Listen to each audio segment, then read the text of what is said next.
Hey everyone, welcome to this introduction to music production. I'm going to go through some of the material that we'll be covering this semester. Some of you did not complete the information from the previous semester, and so you'll be doing that. But those of you that did complete the course in the fall will be able to move on to this in the spring. So music production has three major components.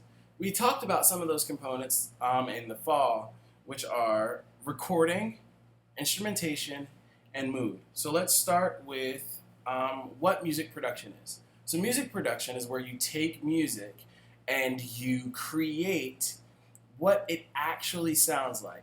We've been talking about songcraft, or how you make songs or music with words, without words, with lyrics and without lyrics. But production is where you take those elements and then make actual music out of it. Writing a song isn't the same as producing a song.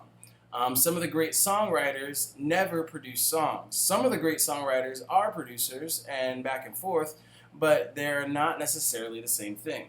So first we're going to look at the elements of producing a song that someone else can listen to.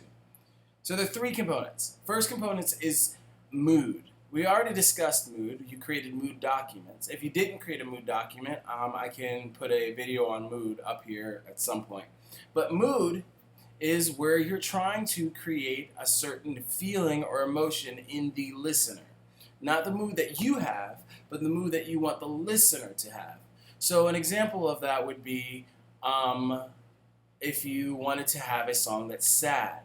You can take a sad song and make it happy, or a happy song and make it sad. Below I have the song Skinny Love by Bon Iver. The first performance of Skinny Love is by the original artist, Bon Iver. And he's singing, "Come on, skinny love, just last year." And so you're hearing him sing, "Come on, skinny love," but he has a lot of anger and aggression. And that anger and aggression and that passion that you hear is from the instruments he chose and the mood he's trying to create in you. The next one is Birdie performing Skinny Love, and you can hear a different feel when Birdie is singing Skinny Love. It sounds very sad or bleak, or she's crying and she's hoping that Skinny Love will last. And then the last one is Ed Sheeran doing Skinny Love, and his is more just sing-songy. The mood is very different. So listen to the different moods that are trying to create in that the artist is trying to create in the song. They're produced in different ways. The next is instrumentation, the instruments you choose to put into a recording. So if you hear someone record a song, sometimes they'll do it a cappella, which means with just voices, or they'll do it with instrumentations, lots of different instruments, adding extra instruments, or you can hear just different instruments that you would like to use. The next is performance. Performance is where you try to record, the next is recording.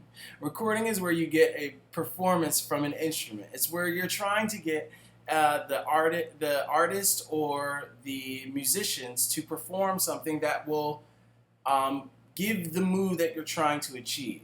In other words, if you're trying to achieve sad and your performer is yelling at the microphone, you as a producer would say, "Hey, can we do this a little bit more reserved, or can we have a little bit more intimacy or quietness in your singing?" And so a producer will take all those elements, the recording, the instruments, and the mood, and put them together to create a finished song. So the first side of production is the creation side. So you create all of these things. The second side of production is the editing side. Do not edit while you produce. Do not edit while you create. It'd be like writing with an eraser. Don't do it. You should write everything you're going to write. You should make all the production notes you're going to make, and then go back and take things away and subtract things that you don't need. So for mood, less is more. The more you try to create a mood and the more you put in it to create that mood, the more complicated it becomes. And when it comes to instrumentation, Remember the timbre of your instruments. Timbre, timbre. Remember the timbre of your instruments. The timbre of your instrument will affect the way that people will affect the way it sounds. If you use a really, really bright sounding string, it can be distracting to the song. Then the last is remember the limits of a waveform. Remember that in analog recordings and even digital recordings, there is a limit to the amount of sounds that can be in a recording, because all a sound recording is vibrating air molecules. If you move the air molecules too much, if there's too much movement, if there's too much sound, you get this fuzzy, muddy, horrible sounding recording. So remember, there's limits to the amount that you can have. So you might end up having to delete things that you loved and liked, unless you figure out a way to create space for those instruments. So we're going to practice with all of these elements, but that's the introduction to music production. So again, music production is where we take the mood, instrumentation, and recordings, and we create them and then edit